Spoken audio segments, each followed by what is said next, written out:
ભગવાન ગોવર્ધન પર્વતને પોતાની ટચલી આંગળી ઉપર ધારણ કર્યો.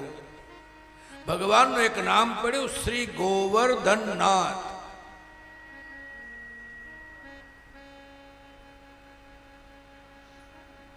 ચાલો થોડી વાર માટે આપસની વાતો બંધ કરી દઈએ, કથામાં જોડાઈ જઈએ.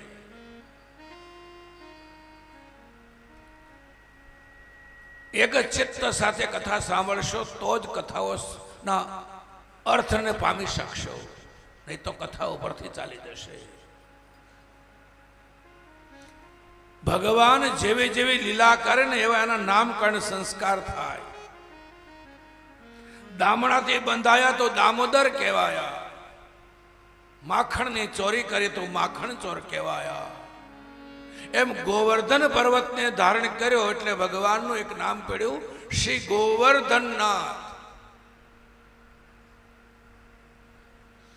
પછી જેમ જેમ ભગવાન કૃષ્ણ મોટા થતા ગયા એમ બ્રજવાસીઓનો પ્રેમ વધતો ગયો.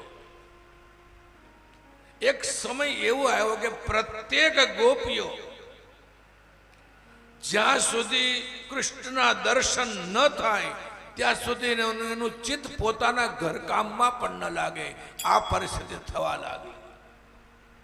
પછી કઈ ને કઈ બહાનું ગોતી અને ગોપીઓ યશોદાને ઘરે આવે. લાવમાં હું વાસદો કાઢી દઉં. ખાલી ગોપીઓને નહીં, ઇન્દ્રાણીને, વૈકુંઠમાં રહેતા લક્ષ્મીજીને પણ હવે આદત પડી ગઈ. છાશ લેવાના બાને આવે, લાલના દર્શન કરીને જતા રહે. કર્માલે કુલડીને ઉભી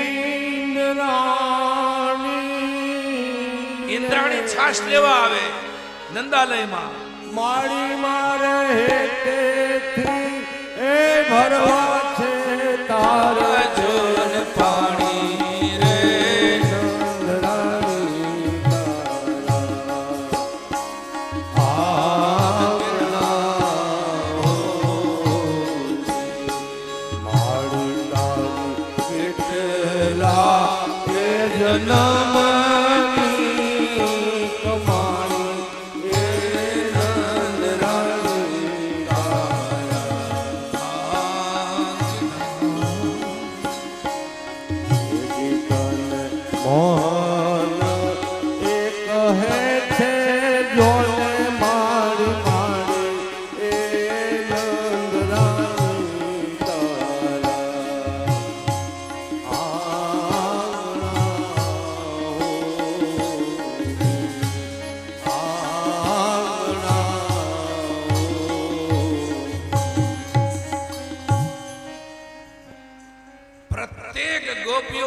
લાલનના દર્શનનું વ્યસન થઈ ગયું હવે બ્રજમાં. અને જો લાલન ગાયો ચરાવવા જતો રહે અને ગોપીઓને દર્શન ન થાય, આખો દિવસ પોતાની જાતને અભાગી સમજે, પોતાનો દિવસ બેકાર ગયો સમજે.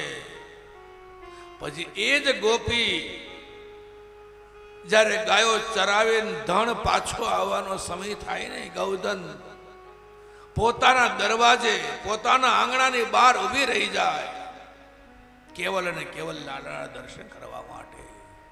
આટલો પ્રેમ વ્રજવાસીઓને કૃષ્ણએ આપ્યો છે. જેમ પ્રેમ વધે ને એમ નામ ટૂંકાતું જાય. તમે જુઓ,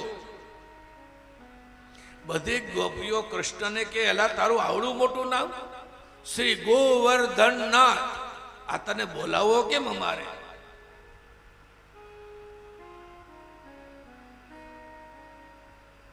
કોઈ બહુ મોટો માણસ હોય, નટવરસિંહજી નામ હોય, પણ એ ગામ માટે એના પરિવારના લોકો જેને એનો અતિ પ્રેમ કરે છે એ કાંઈને નટવરસિંહ ન કે, એને નટર કહેતા હોય, એની માં એને નટુ કહેતી હોય.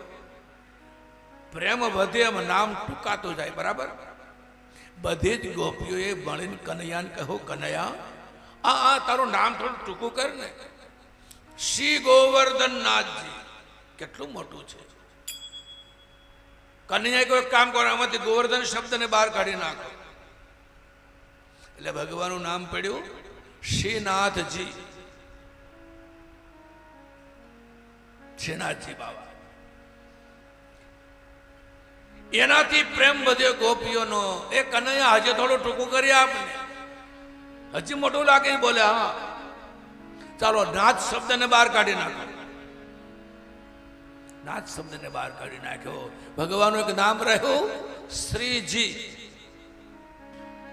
કૃષ્ણ કથા એ પ્રેમ કથા છે મેરે ભાઈ બહેન.